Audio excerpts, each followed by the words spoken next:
Using the outer hand, holding on to the base of the thumb, and I'm starting an index finger roll. So I'm just doing the session fairly fast, just for, I'm not lingering anywhere. I'm not doing a lot of explanation. So I'm doing the top part of the thumb first. Here my fingers switched, my holding finger switched. Holding on to the top of the thumb while I'm working on the lower part.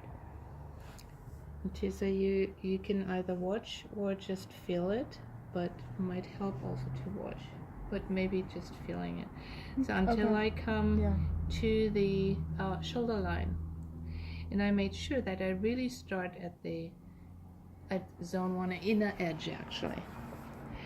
Then I'm creating this platform with the inner hand, put the thumb on top, and starting to work the palm side.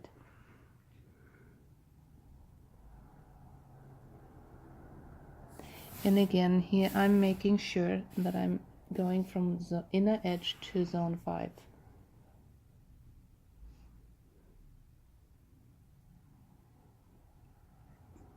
All the way across. See how I'm leaning in to come to zone 1 or inner edge. Switching my holding hand so that the thumb is not going anywhere. My thumb roll is a little faster than I usually would work, just to let you know of that, right? All the way to the shoulder line here. Then I'm coming to the inner edge, starting low at the wrist. How's this pressure, Tirsa? Right next to the bone here, all the way up over the knuckle to the shoulder line, and do that again.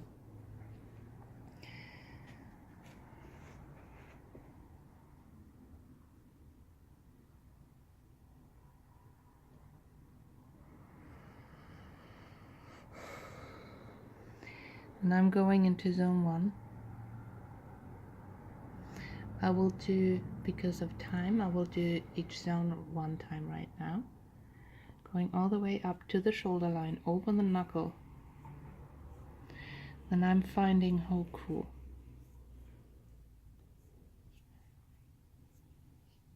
So I have the index finger on the back of the hand and the thumb on top, and then I would hold it. I would hold it longer, of course, right? So then I go into zone 2.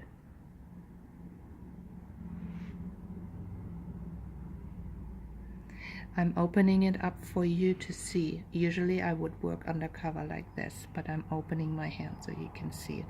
So I can go all the way to the shoulder line here. And I sometimes do it a couple of times, depending on what I find. I come to zone 2, to zone 3 here.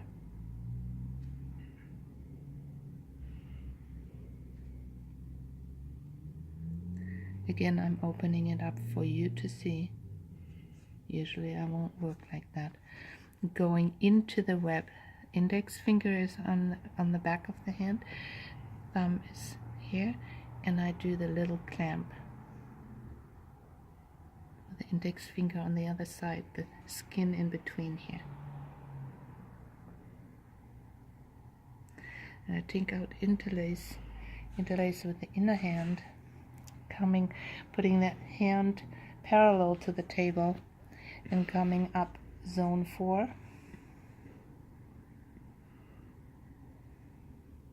Again, I'm opening it up, but that gives me strain, so I wouldn't do it usually. Usually I would work like this, then you can't see it. Going into the little web here, put the index finger on the other side again. Zone 5. Palm is always facing up here.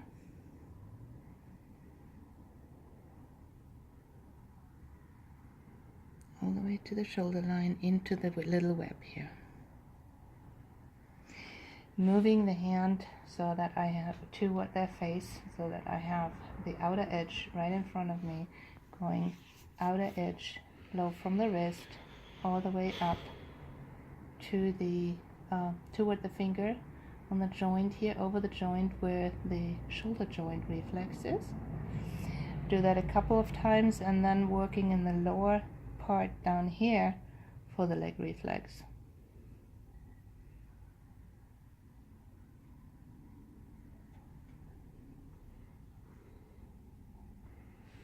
Move the hand back to parallel to the arm parallel to the table and coming across shoulder line.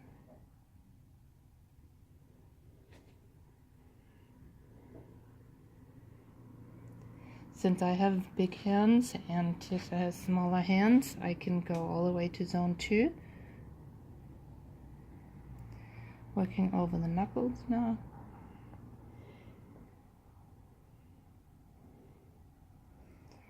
Each time a little lower.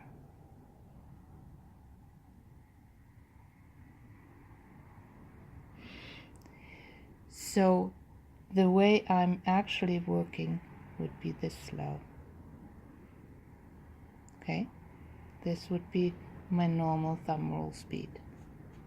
I'm just speeding it for showing the routine.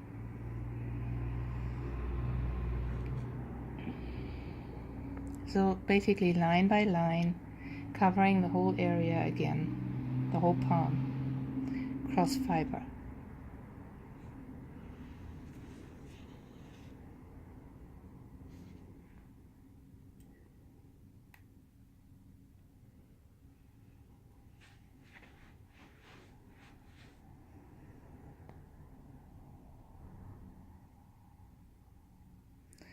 And so forth until I'm coming down to the wrist, and then I'm bending the wrist over and going into the wrist groove here.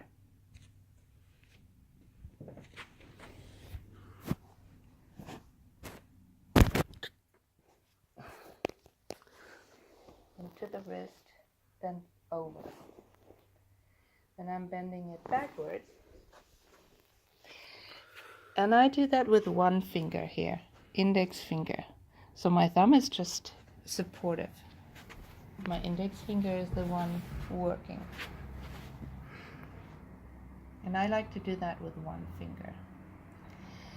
When I'm doing, I show you this way, but stretch, press, stretch is palm facing up. But I show you so that you can see it. Stretch up, press in, angle it toward the 5th metatarsal, stretching down. Stretch up, press in, and straight down. And do it slowly. Very slow, yeah. Stretch up, press in, and angling my tip of the fingers toward the 4th metacarpal. So I do that with each groove 3 times, right? I'm not showing the whole thing it's now. And then I'm doing the pushing the ripple across here. Again, normally I would work this way. So I'm starting close to the knuckles. Since I work with 3 fingers, I'm covering a whole lot of area, so I only need 2 passes here, with Jessa's hand being small. Depends on how big the hand is I'm working on. Then I take out interlace, take a step back, turn the hand over, and support the fingers on my hand. So I'm having my fingers underneath my holding hand. The finger I'm working on is not falling off the plate here. It's supported, complete. When I push it down, I push it onto my hand.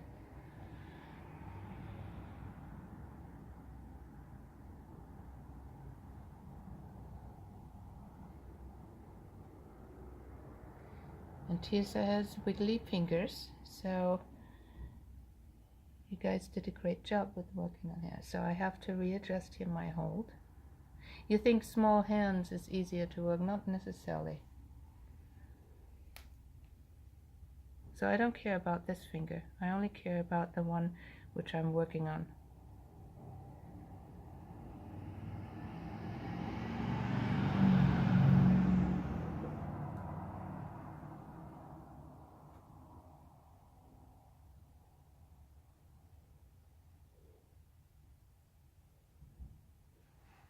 See how I really have to readjust all the time.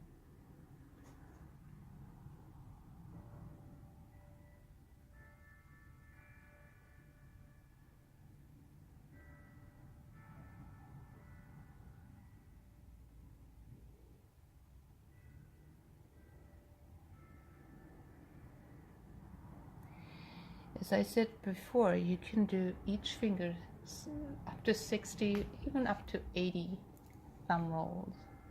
That's methodically how you can work. If there is something going on like sinus issues.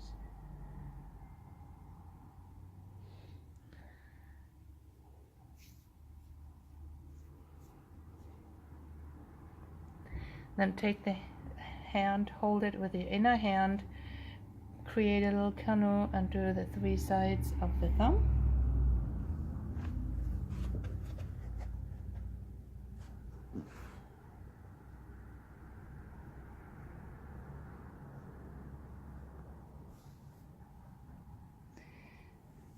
Flip, have the hand supported on your palm, thumb underneath your holding hand, index finger, middle finger roll up from the base of the nail up to the base of the finger. You can even do little circles if you want to.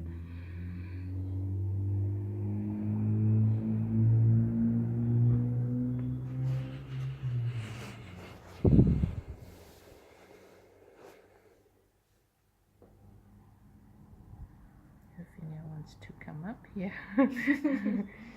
You're not going anywhere yet.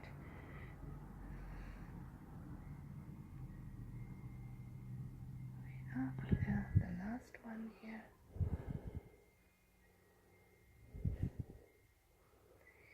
But and then taking the are you doing the hand circles in and the knuckles outer, too? Yes. And then you're holding the hand with the outer hand, thumb under thumb, and doing the last little roll here with index finger and middle finger, and then you're done. And that was 12 minutes. And 29 seconds. That's okay.